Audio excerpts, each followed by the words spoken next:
the Interstellar Combat Academy on Station Helios 9 occupied a position of such prestigious irrelevance that it managed to be simultaneously the most sought-after military institution in 7 sectors, and completely useless in actual warfare. This was, of course, by design.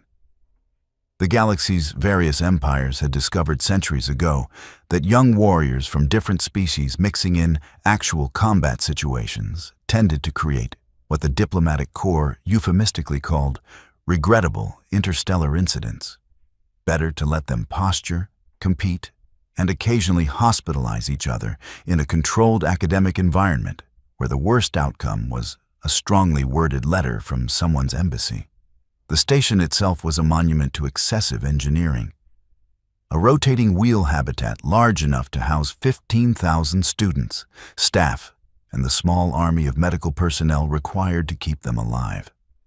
It hung in the neutral zone between the Krathan Empire and the Vorax Collective, which was rather like positioning a kindergarten between 2 particularly aggressive wolf packs and hoping for the best. The architecture favored what designers called intimidation classical. Lots of sharp angles, dramatic lighting, and corridors wide enough that species measuring anywhere from 4 to 12 feet tall could swagger down them without bumping into each other. Which they did. Constantly. Swagger, that is. The Academy's student body represented the galaxy's self-proclaimed warrior elite, a designation that somehow excluded the 43 species who'd actually won their last conflicts, in favor of the 17 species who talked about war constantly. The Krathan dominated the social hierarchy through the simple expedient of being massive, aggressive, and unwilling to entertain the notion that size might not directly correlate with combat effectiveness. They averaged 8 feet tall, possessed 4 arms ending in claws that could shred titanium, and had built an entire culture around the concept that might made right, which worked spectacularly until they encountered someone who disagreed and had the firepower to back it up. The Vorax ran a close second in the campus pecking order, though their approach to intimidation leaned more toward cold calculation than raw aggression.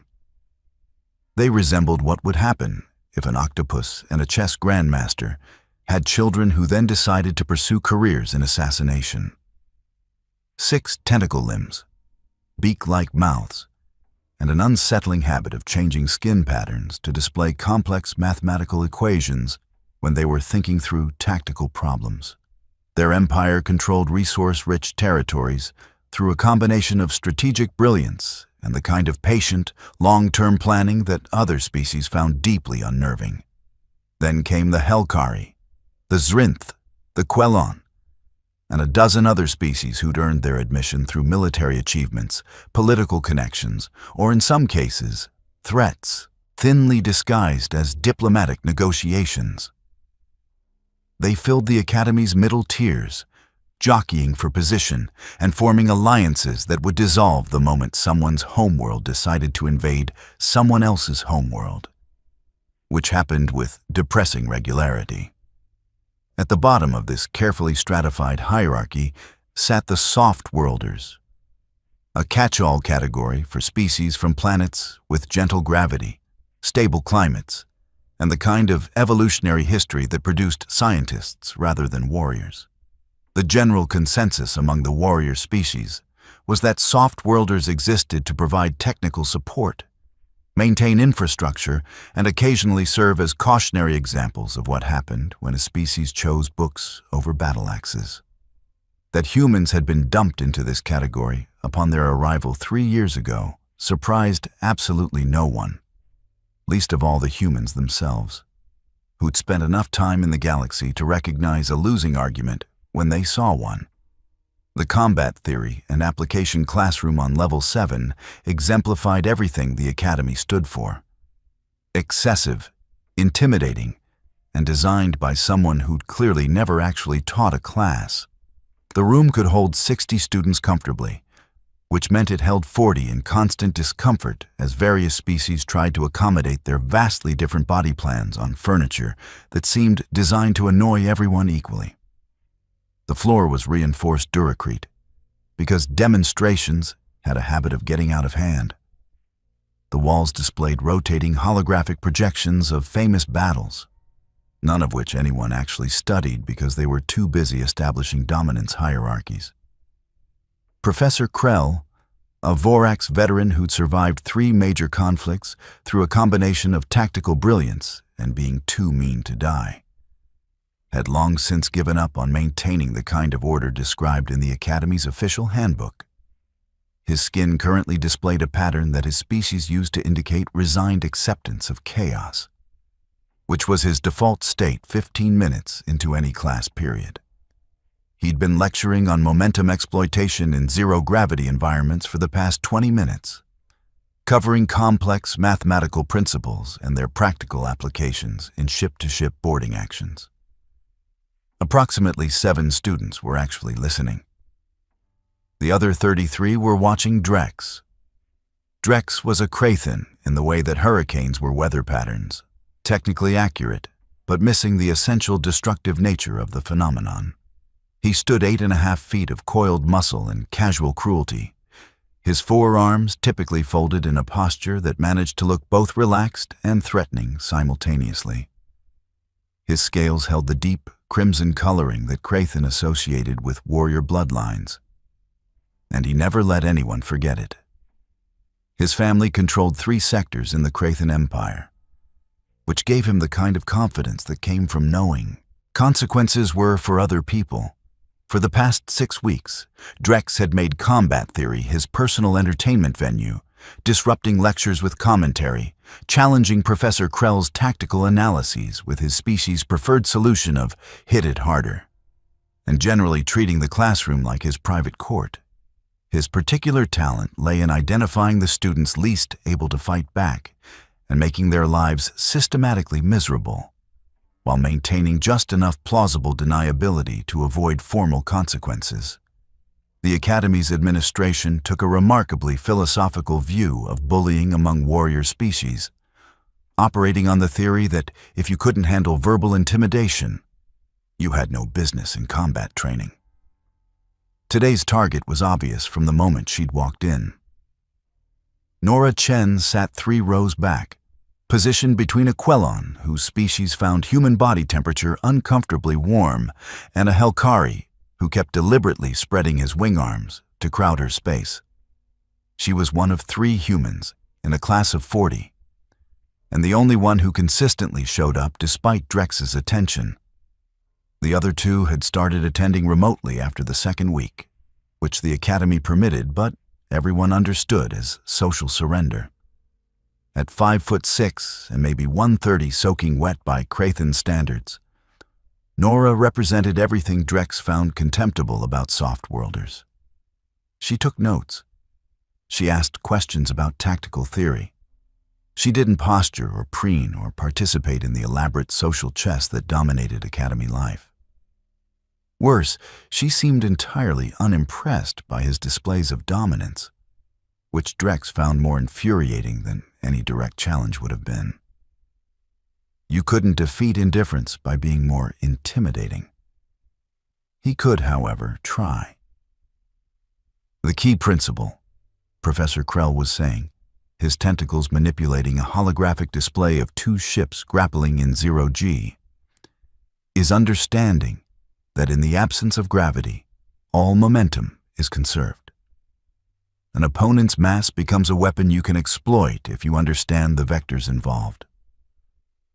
Assuming your opponent has mass worth mentioning, Drex interrupted, his voice carrying the kind of casual contempt that came from years of never being challenged. His 3 friends, Vortek, Krax, and Zrel, laughed on cue. They always did. Some species are so light, they'd bounce off hull plating like insects. Professor Krell's skin rippled with irritation, but he continued. Mass is relative to the environment. In 0G, a smaller combatant with superior vector control can still be grabbed by one arm and thrown into a bulkhead, Drex finished, like a human, for instance. He'd turned in his seat now, making the target explicit. Tell me, Chen, In your species' limited combat experience, have you found being small and weak to be an advantage? The classroom's ambient noise dropped several decibels.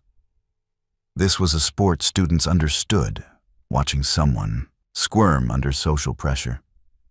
Nora didn't look up from her tablet, stylus still moving across the screen as she annotated the lecture. Miss Chen is actually correct to focus on the mathematical principles, Professor Krell said, his tone careful. Understanding theory. Theory is what species without natural weapons use to convince themselves they're warriors, Drex said. He was standing now, his full height deliberately displayed. Humans spent millennia killing each other with primitive tools because they weren't born with proper claws or strength. Then they got to space and discovered what real warrior species look like. He took a step toward Nora's row. Must be disappointing, realizing you're obsolete. Nora set down her stylus with a kind of deliberate precision that might have warned a more observant predator. Her expression remained neutral, but something in her posture had shifted in ways the Krathen dominance-focused social training didn't recognize.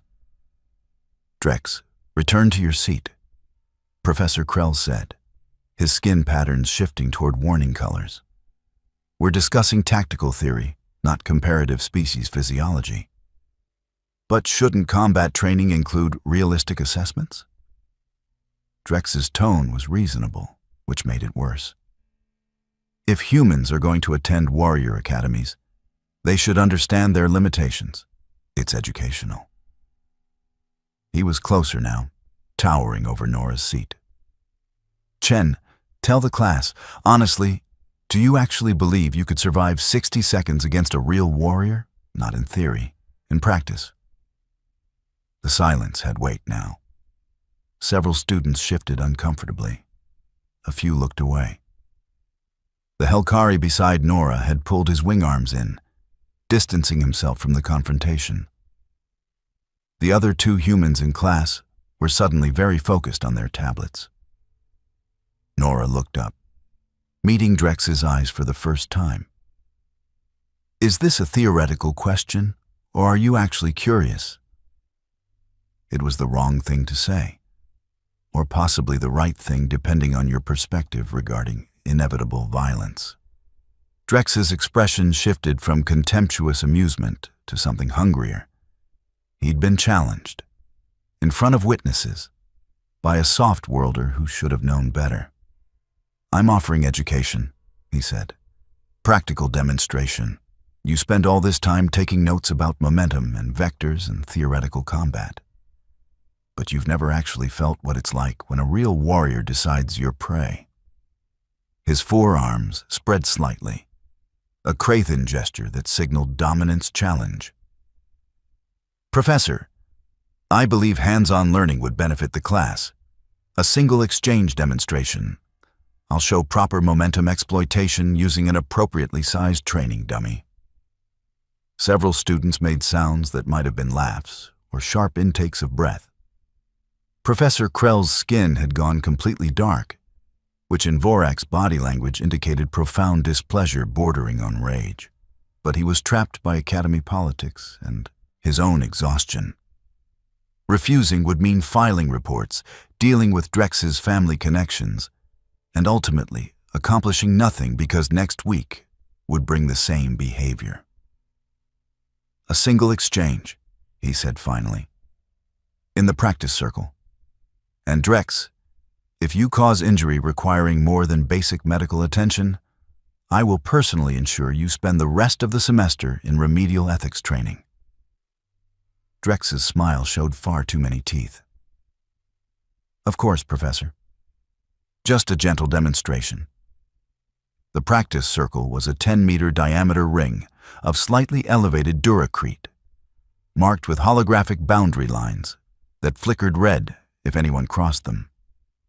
It existed for exactly this purpose, allowing students to settle disputes through controlled violence, because the Academy's founders had understood that young warriors prevented from fighting each other would find worse outlets. The class rearranged themselves around the circle's perimeter, tablets raised to record. This would be shared across the station by evening. Drex entered the circle like he was walking into an arena, all performance and casual confidence. He rolled his massive shoulders, flexed all four arms in sequence, and settled into a Krathen combat stance that emphasized reach and power. His species' pre-combat ritual involved a series of aggressive postures meant to trigger fear responses in opponents. He ran through them all, taking his time, ensuring everyone understood the mismatch they were about to witness. Nora stepped into the circle without ceremony. She wore the Academy's standard training suit, form-fitting smart fabric that monitored vitals and provided minimal impact protection. On her frame, it looked almost comical next to Drex's bulk. She didn't take any particular stance, just stood with weight balanced, hands loose at her sides, breathing steady and controlled. The contrast was stark enough that several students shifted uncomfortably. This wasn't going to be a fight. It was going to be a lesson in the consequences of overconfidence, with Nora playing the role of cautionary example. Professor Krell had moved to the circle's edge, his tentacles positioned over the emergency stop controls. Single exchange on my mark. Any technique is permitted short of lethal force. The exchange ends when one combatant yields, exits the circle, or is rendered unable to continue. He paused, his skin patterns conveying doubt about this entire situation. Combatants ready?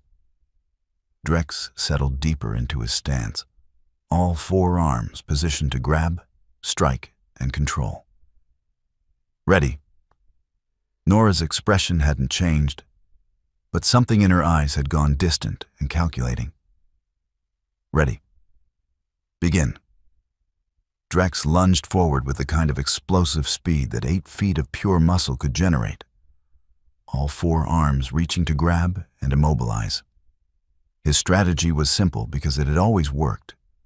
Overwhelm with size and strength, establish physical dominance, end the confrontation before it began. He'd done this to dozens of smaller opponents. It was muscle memory. What happened next occurred in the span of 1.3 seconds, though different observers would argue about the exact sequence for weeks afterward. Nora moved, not backward, which was what Drex expected, not to the side in a desperate dodge.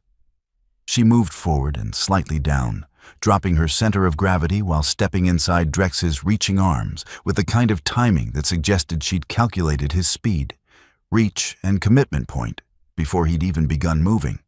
Her left hand struck upward, open palm driving into the nerve cluster where Drex's lower right arm connected to his torso. A point that Krathen combat training specifically protected because it was a known weakness.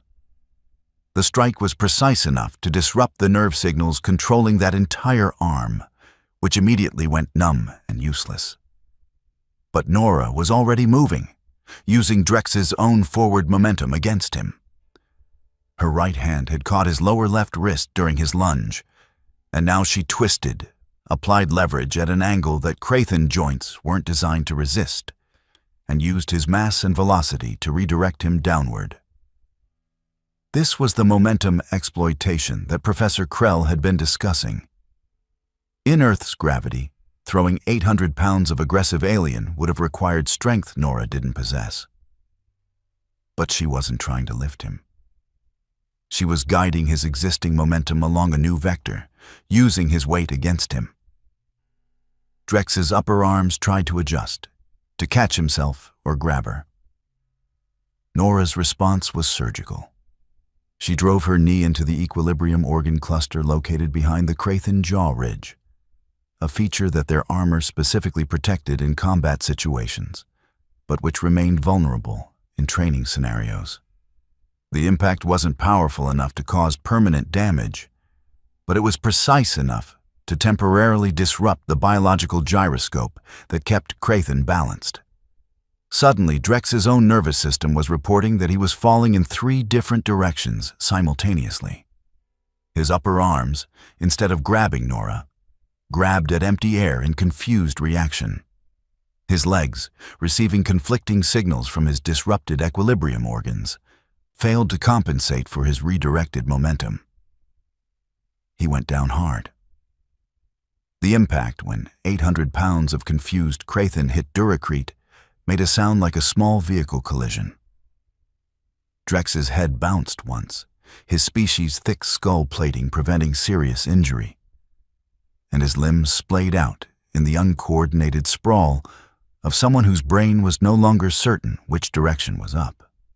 Nora had already stepped back, hands returning to loose readiness position, breathing barely elevated. The classroom was silent enough to hear the station's life support systems humming in the walls. Drex made a sound between a groan and a confused growl. Tried to rise, discovered his equilibrium was still processing contradictory information, and settled for rolling onto his side while his vision stopped rotating. One of his arms was still numb. His pride was shattered beyond any recovery. Professor Krell's skin had gone through approximately 7 different pattern sequences before settling on something that might have been respect, mixed with profound concern for the administrative headache this was going to cause. He approached the circle slowly, his experienced tactical mind replaying what he'd just witnessed. "Drex, remain still until medical confirms you're cleared," he said. Then he turned to Nora, who was calmly exiting the circle as if she'd just finished a routine exercise. "Miss Chen, where exactly did you train?" "Earth, sir. Taipei Combat Academy. 4 years. Gravity? 1.4 Earth standard at the training facility." Professor Krell's tentacles twitched in a Vorax gesture that indicated sudden understanding. "Of course. You've been operating under heavier gravity than station standard this entire time." He looked at the circle, where Drex was slowly, carefully sitting up with the expression of someone reconsidering major life choices. "And you studied Earth combat systems. Which ones?" "Primary focus was a synthesis approach, sir. Elements from approximately 15 different historical martial traditions adapted for combat against larger opponents in variable gravity." "Synthesis approach," Professor Krell repeated. His skin patterns had settled into something that conveyed grim amusement. "Which means you've spent 4 years training specifically to fight opponents who outsize, outreach, and outmuscle you." "Yes, sir." "And the Crathin equilibrium organ vulnerability?" "Covered in xenobiology prerequisites, sir. All major species physiological weak points are standard curriculum for Earth combat programs." Professor Krell's tentacles writhed in what might have been laughter. "Of course they are." He raised his voice to address the class, most of whom were still processing what they'd witnessed. "Attention!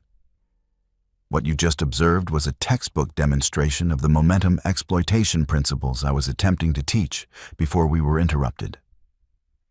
Miss Chen successfully used her opponent's mass, speed, and overconfidence against him. She struck 2 critical vulnerability points with precision timing, and she accomplished this against an opponent with 4 times her mass and twice her reach. He paused, letting that sink in.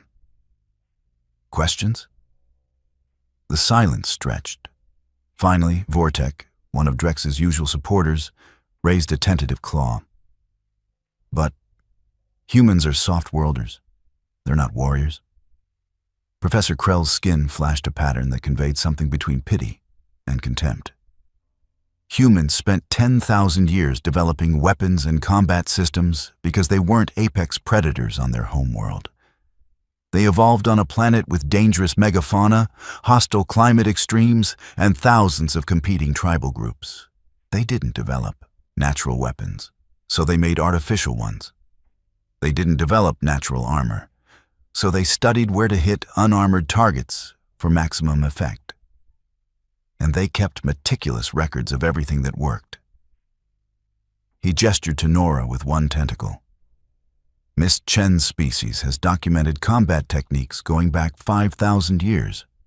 They wrote manuals. They tested theories. They refined applications across hundreds of different fighting systems. While our warrior species were relying on instinct and natural advantages, humans were turning violence into an academic discipline. The implications were settling over the classroom like a slowly descending weight. Several students were looking at the other two humans present with new wariness. Drex had finally made it to his feet, though he was keeping one hand on the wall for balance.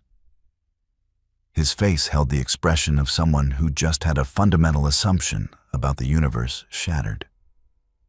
He looked at Nora with something that might have been respect, might have been fear, might have been the beginning of understanding that size wasn't everything. He started, his voice rough. He seemed to be searching for words in a situation where his usual vocabulary of dominance and contempt had suddenly become inadequate. I apologize for everything. The comments, the challenge, all of it. Nora nodded once, accepting the apology with the same neutral expression she'd maintained throughout. Accepted. Professor Krell's skin patterns shifted to something approximating satisfaction. Drex, you will report to medical for a full check. Then you will file a formal apology with the Academy administration. Then you will write a 5,000-word analysis of what went wrong with your tactical approach in that exchange, with particular focus on assumption-based strategy failure. Yes, sir. And Drex? This happened because you turned a classroom into a dominance display arena instead of treating it like what it is. A place to learn from people who know things you don't. Miss Chen knows things you don't. Every student in this room knows things you don't. That's why we're here. The professor's tentacles arranged themselves in a gesture that carried disappointed authority. You're dismissed. Take Vortek and Krax with you to medical. The rest of you, return to your seats. We still have 40 minutes of lecture to cover, and apparently some of you need a refresher on why studying theoretical principles might be more valuable than you assumed. The class rearranged itself with far less noise than usual. Drex limped out with his supporters, his usual swagger completely absent. The other students gave Nora a notably wider berth as she returned to her seat, though now it seemed more like respect than avoidance. The Helkari beside her had pulled his wing arms in tight, suddenly concerned about crowding her space. Professor Krell resumed his lecture on momentum exploitation with renewed enthusiasm. And for the first time in 6 weeks, students actually took notes. The holographic display showed the same ship-to-ship boarding scenarios. But now students were paying attention to vectors, leverage points, and the ways smaller forces could exploit larger opponents' assumptions. Nora returned to annotating her tablet, her stylus moving across the screen in the same steady rhythm as before the interruption. She changed nothing about her demeanor or approach. She simply existed in the space with the same focused competence she'd displayed from day one. The difference was that now, everyone else had adjusted their assumptions to match reality. The following weeks brought subtle but significant changes to classroom dynamics. Drex attended lectures but participated minimally, his earlier commentary and disruptions replaced by a kind of watchful silence. He'd switched seats to the back row, no longer occupying the prime territory near the front where dominant students traditionally positioned themselves. His 3 friends had scattered to different areas of the room, the social alliance apparently dissolved by shared humiliation. Other students who'd been targets of casual intimidation began showing up in person rather than remotely. The Quellan who'd previously sat silent through lectures started asking questions. A Helkari student who'd been mocked for preferring tactical analysis over physical combat began contributing to discussions without the usual chorus of dismissive sounds. The two other human students, Marcus and Lynn, had started attending in person again. They'd positioned themselves near Nora, but not conspicuously so. And the three had developed the kind of quiet coordination that came from being a minority population in an environment that hadn't quite decided whether to respect or resent them. Professor Krell had adapted his teaching style, incorporating more practical demonstrations and encouraging students to question assumptions about species-based combat advantages. His skin patterns had settled into colors suggesting cautious optimism, though he kept a close watch on potential conflicts. The recording of the incident had indeed spread across the station by evening, then across the entire Academy network by the following day. It had spawned countless debates in dormitories, training halls, and the kind of informal student gatherings where reputations were made and destroyed. The soft-worlders had gained sudden social currency. The warrior species were recalibrating their hierarchies, and somewhere in the Academy's administrative offices, several department heads were having urgent discussions about curriculum updates. 3 weeks after the incident, during a lecture on exploiting opponent assumptions in asymmetric warfare, Professor Krell paused mid-demonstration. Miss Chen, given your practical experience with this topic, would you care to provide analysis? Nora looked up from her notes, considered for a moment, and stood. The classroom had gone attentive in ways that would have seemed impossible 2 months ago. Most combat training focuses on maximizing your strengths, she said. But that assumes symmetric warfare, opponents with similar capabilities fighting on roughly equal terms. Asymmetric warfare is about exploiting the gap between what your opponent expects and what you actually are. You let them build a mental model of the fight based on obvious factors like size, strength, or armament. Then you attack the model instead of matching force with force. She pulled up a holographic display, manipulating it to show a Krathen combat stance. Example: Krathen fighting strategy is built around overwhelming physical advantages. 4 arms, extended reach, superior strength. They train to use these advantages against opponents who will try to match them in direct confrontation. But they don't train extensively against opponents who refuse to engage on those terms. Drex, in his back row seat, had gone very still. So you study the stance, Nora continued. You identify which assumptions are built into it. The wide base assumes the opponent will push back against superior strength. The extended arms assume the opponent will try to maintain distance. The elevated guard assumes the opponent will target the upper body because that's where Krathen natural armor is weakest. She adjusted the hologram to highlight the equilibrium organs. But assumptions create blind spots.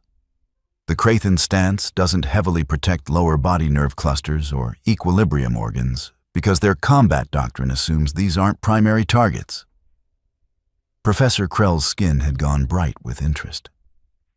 Because Krathen typically fight other Krathen, or species with similar approaches.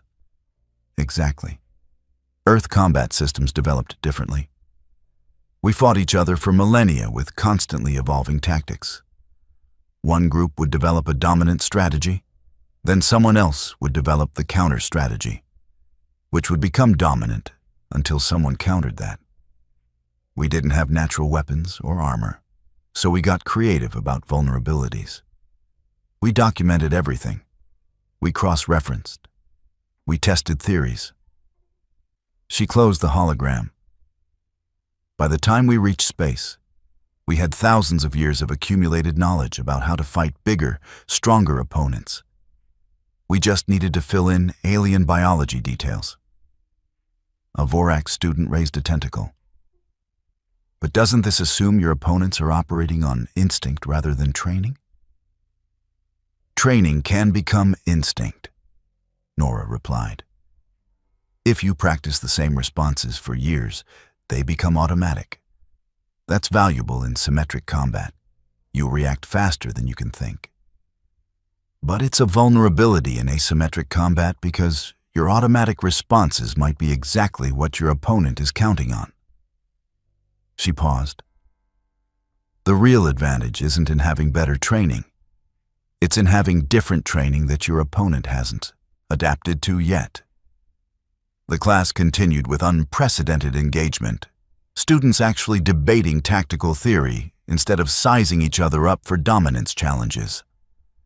Professor Krell looked like he might be experiencing something resembling job satisfaction, which for a combat instructor was basically euphoria.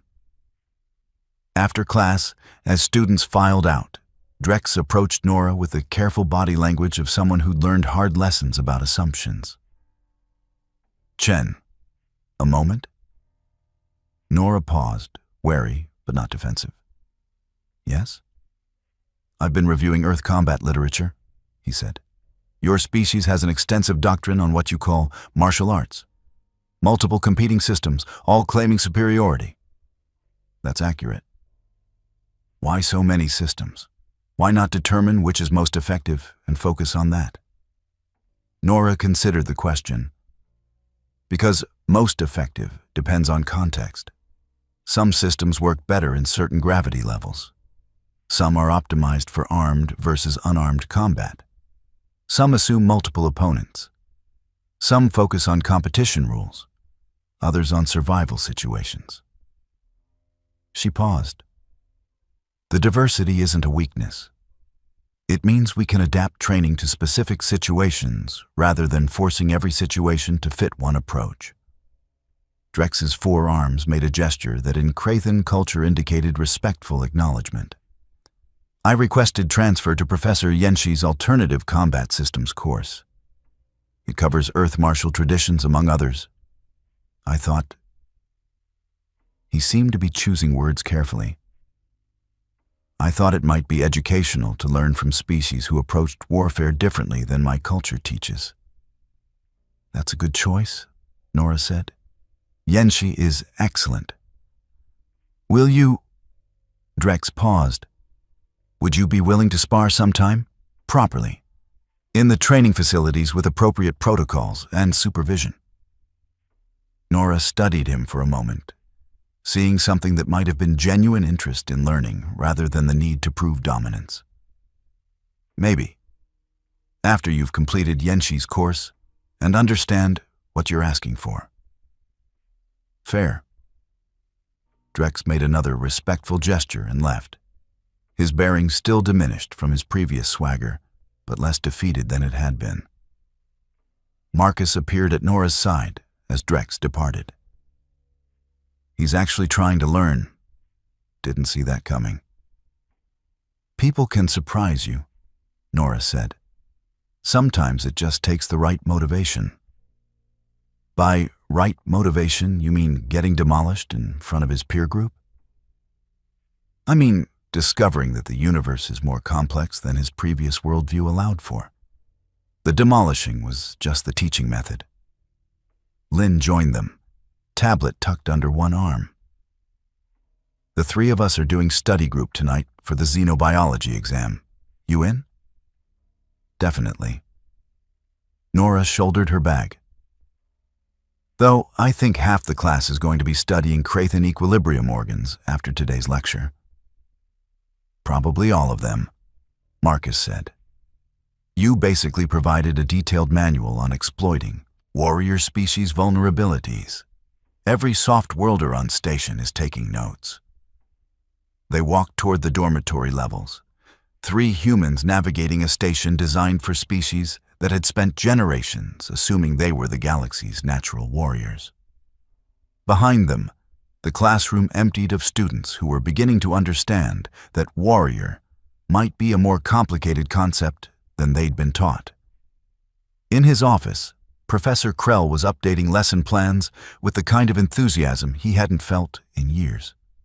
Combat theory had suddenly become relevant again, not as abstract mathematics, but as the foundation for understanding why assumptions killed more warriors than enemy weapons. His next lecture series would focus on asymmetric warfare principles, using Earth systems as primary examples. He was going to invite guest speakers from soft-worlder species who developed their own approaches to fighting larger opponents. The Academy was designed to train warriors. What it was finally starting to do was educate them. Station Helios 9 continued its rotation in the neutral zone, housing 15,000 students who were slowly, grudgingly, painfully learning that the galaxy was more complicated than species hierarchy suggested. The Krathens still dominated social spaces through size and numbers. The Vorax still plotted 3 moves ahead in every interaction. The warrior species still strutted and postured and occasionally hospitalized each other in training accidents. But in the combat theory classrooms, in study groups mixing species that would never have associated before, in training facilities where students from soft-worlder planets taught interested warriors about leverage and precision, something was shifting.